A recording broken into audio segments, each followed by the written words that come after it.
Well, there's one thing for sure if you look into 9/11, and that is every single thing the mainstream media and the government said about it is actually impossible. It's the craziest conspiracy theory ever.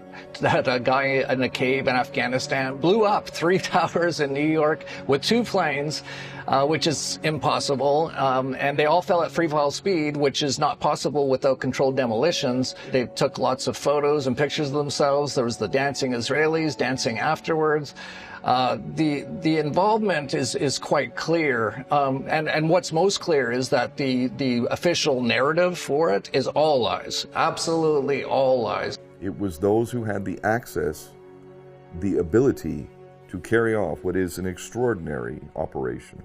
I mean, you're talking 4 different locations, 3 different buildings taken out, well, more actually. You have to have one hell of a lot of resources to even think to do something like this. So who would have had an opportunity to possibly bring down those buildings? Well, maybe the people who control the buildings, and who is that?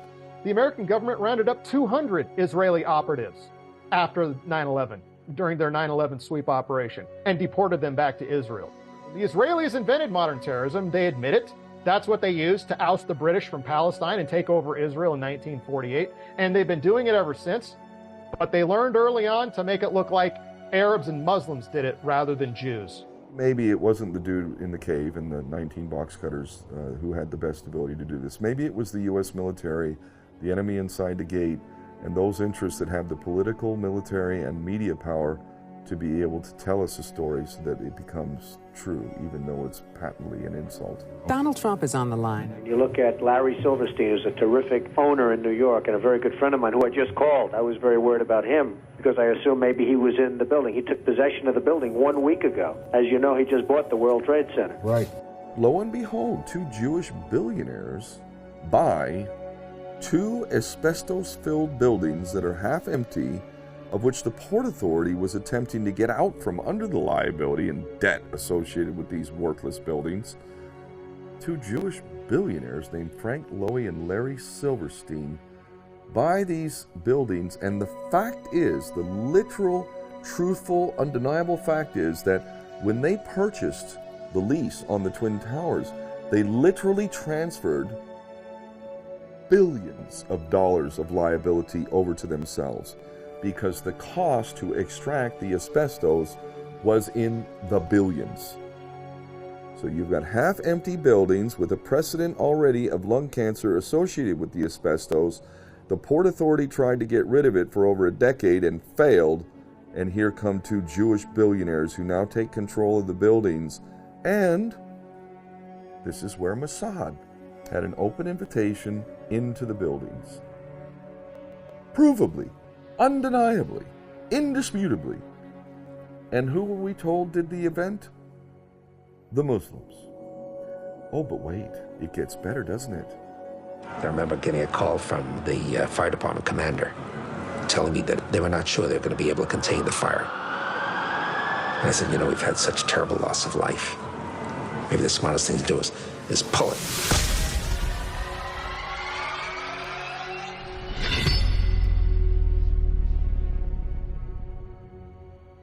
Your official response was that it was the firefighters.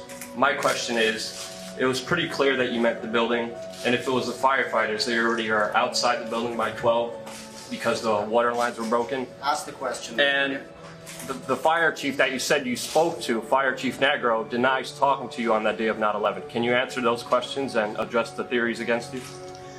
I suggest to everybody's consideration Just one question. that we all look at the thousands of pages of testimony that have been rendered in the many years since 9/11, and let's use today's session for some of this. Are you aware of testimony of bombs in the building before the building collapsed, sir? Are you aware of that testimony? Sir, there's testimony by Barry Jennings. Sir, you don't have to touch me. Listen, I'll walk away. All I'm asking is a question. I don't have to be kicked out. It's a legitimate question. You don't have to put your hands on me. But all I'm saying is, no, I'm not. I'm here asking. The question was not answered. That's why I have a grievance. Larry Silverstein was told not to come into work. That's why him, his daughter, and his son never showed up to work on 9/11. He put an insurance policy on the buildings Reporters, do your job. Please ask some questions. The reason I feel as good as I do is because we're back in Israel, and we love coming here.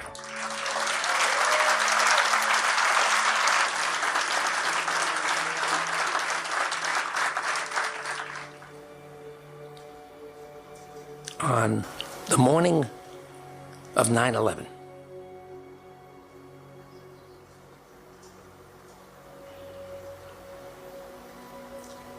I'm getting ready, getting dressed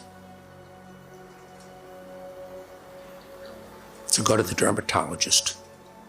I have light-colored hair, light skin. The sun is a disaster for me. I can't take the sun.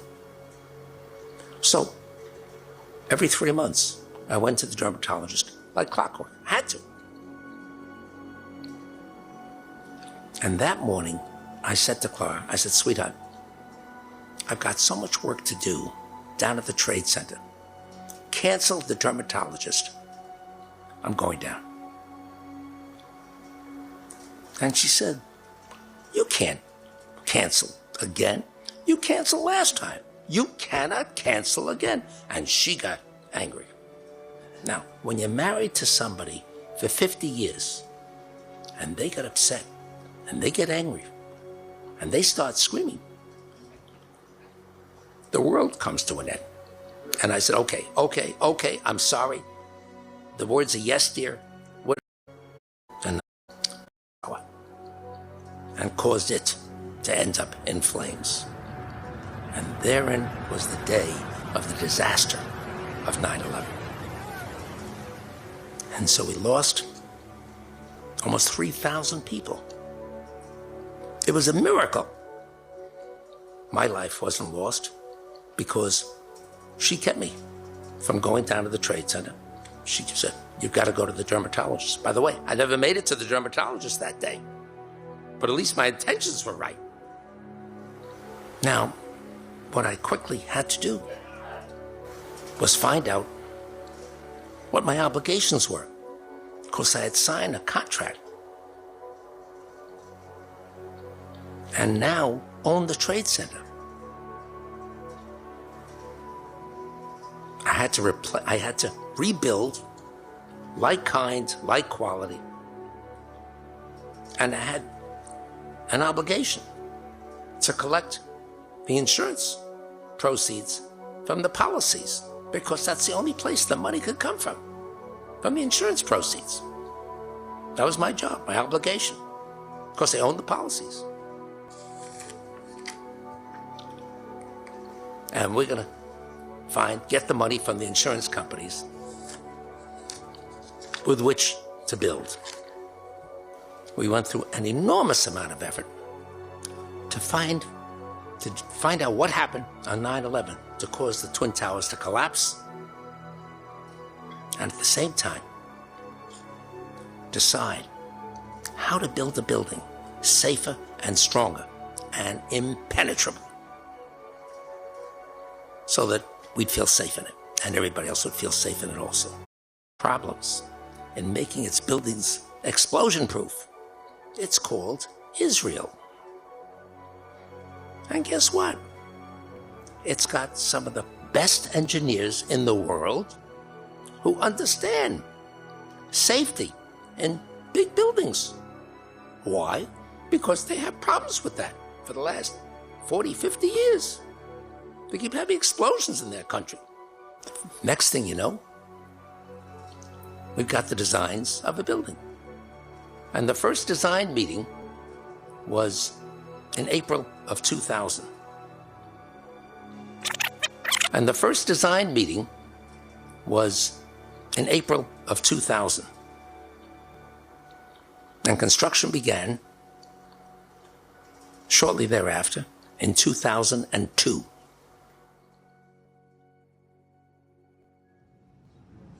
Thousands of people's lives were lost on 9/11. There are thousands of pages of testimony as to what transpired. Countdown to blow Building 7 from 1 to 10. Enough. Okay, The topic is the future of Lower Manhattan. Sir, you're disturbing our educational mission here, which is This is education. You don't want to answer the question, but first responders, they know what happened, and they're coming forward. So, thank you for making your point. Rudy Dent, who was a friend of mine, who was the chief fire investigator on the day, who, at great risk to himself, said, I heard the explosions in the buildings. He passed on a few years ago. God bless you, Rudy. You know, we're not even getting into all the fucking melted steel. Like, oh my God. And then the hole in the ground in Pennsylvania. Like, what the fuck is that? You got to be a special kind of stupid to believe this shit. And this is what Americans and largely much of the world needs to acknowledge. You know, really. I'm not sitting here like, look at all you stupid. Listen, I'm just praying that you understand the necessity of humility and the ability to acknowledge when you have been wrong. If you look at the entire political discourse and narrative of our country, there's really two events that cast a shadow onto the entire discourse. One is the Holocaust, and one is 9/11. Those are the two most sensitive talking points in regards to our narrative and identity as a country. And who is basically placating and funding both of these stories to create a victim complex while in conjunction to that still having a superiority complex with that?